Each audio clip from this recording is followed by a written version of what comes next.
గౌరవనీయులైన కరెస్పాండెంట్ గారికి and vice principal గారికి మరియు నాతోటి ఉపాధ్యాయ బృందానికి మరియు విద్యార్థినులందరికీ కూడా నమస్సుమాంజలి. ముందుగా అందరికీ హోలీ పండుగ శుభాకాంక్షలు.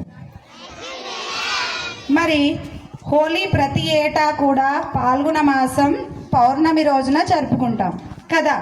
మరి ఎందుకు జరుపుకుంటాం? హోలీ అంటే అర్థం ఏంటి, విశిష్టత ఏంటి, అసలు జరుపుకోవాల్సిన అవసరం ఏంటి ఎవరికైనా తెలుసా?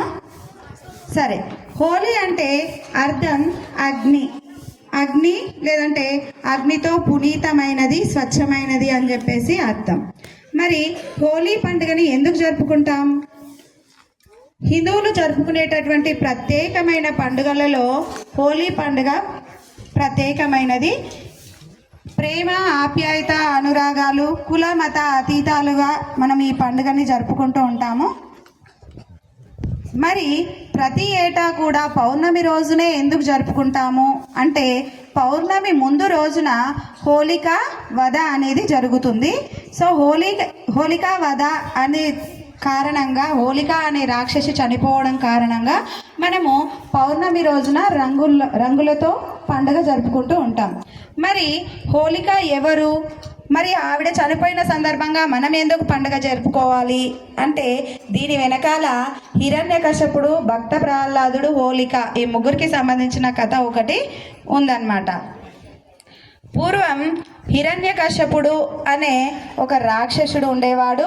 ఆయన శ్రీ మహావిష్ణువు దగ్గర ఘోరమైన తపస్సు చేసి అమరత్వం పొందుతాడు. అంటే పంచభూతాలతోనూ కూడా, ఎలాంటి మనుషులైనా సరే, ఎలాంటి జంతువులు పక్షులతోనూ కూడా నాకు మరణం సంభవించకూడదు అని ఒక వరాన్ని శ్రీ మహావిష్ణువు దగ్గర పొందుతాడు హిరణ్యకశపుడు.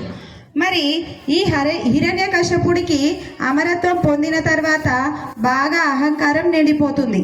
మరి అహంకారంతో హిరణ్యకశపుడు ఏం చేస్తాడు అని అంటే, అందరూ కూడా నన్నే పూజించాలి, నన్నే కొలవాలి, ఆ శ్రీ మహావిష్ణువుని ఎవరు కూడా పూజించొద్దు అని ప్రజలందరికీ ఆజ్ఞ విధిస్తాడు. ప్రజలందరూ కూడా భయపడి తననే పూజిస్తూ ఉంటారన్నమాట. మరి ఇదే క్రమంలో హిరణ్యకశపుడికి భక్త ప్రహ్లాదుడు జన్మిస్తాడు. ఆయన శ్రీ మహావిష్ణువు పట్ల అపారమైన భక్తితో కూడి ఉంటాడు. మరి ఈ భక్త ప్రహ్లాదుడికి ఎన్ని విధాలుగా చెప్పి చూసినా సరే ఆయన శ్రీ మహావిష్ణువు నామస్మరణ అనేది మానుకోడు. తన తండ్రిని ఎప్పుడు కూడా హిరణ్యకశపుడి పూజించడం కానీ కొలవడం కానీ చెయ్యడు. ఆయన శ్రీ మహావిష్ణువుకి పరమ భక్తుడు కాబట్టి ఆయననే పూజిస్తూ ఉంటాడనమాట. హిరణ్యకశపునికి బాగా కోపం వచ్చి భక్త ప్రహ్లాదుని చంపేయాలి, భూమి మీద లేకుండా చేయాలని చెప్పేసి నిర్ణయం తీసుకుంటాడు. ఎన్నో రకాలుగా ఆయనను చంపడానికి ప్రయత్నిస్తాడు. ప్రయత్నించిన ప్రతిసారి కూడా శ్రీ మహావిష్ణువు భక్త ప్రహ్లాదుని కాపాడుతూ ఉంటాడు. మరి హిరణ్యకశపుడు ఏమనుకుంటాడంటే, ఇంకా ఈసారి ఇదంతా కాదు, మా చెల్లెలు హోలికని పిలిపిస్తే తను పని బాగా పూర్తి చేస్తుంది అని భావించి హోలిక అనే రాక్షసిని పిలిపించడం జరుగుతుంది. ఈ హోలిక అనే రాక్షసి భక్త ప్రహ్లాదుని తన ఒడిలో కూర్చోబెట్టుకొని అగ్నిలో దూకడం అనేది జరుగుతుంది. మరి ఇలా దూకినప్పుడు శ్రీ మహావిష్ణువు మాయల వల్ల హోలిక అనే రాక్షసి చనిపోతుంది. భక్త ప్రహ్లాదుడు బతికి బయటకి వచ్చేస్తాడు. సో ఈ విధంగా హోలిక అనే రాక్షసి చనిపోవడం వల్ల తను పెట్టే బాధల నుంచి విముక్తి పొంది ఉంటారు కదా ప్రజలందరూ.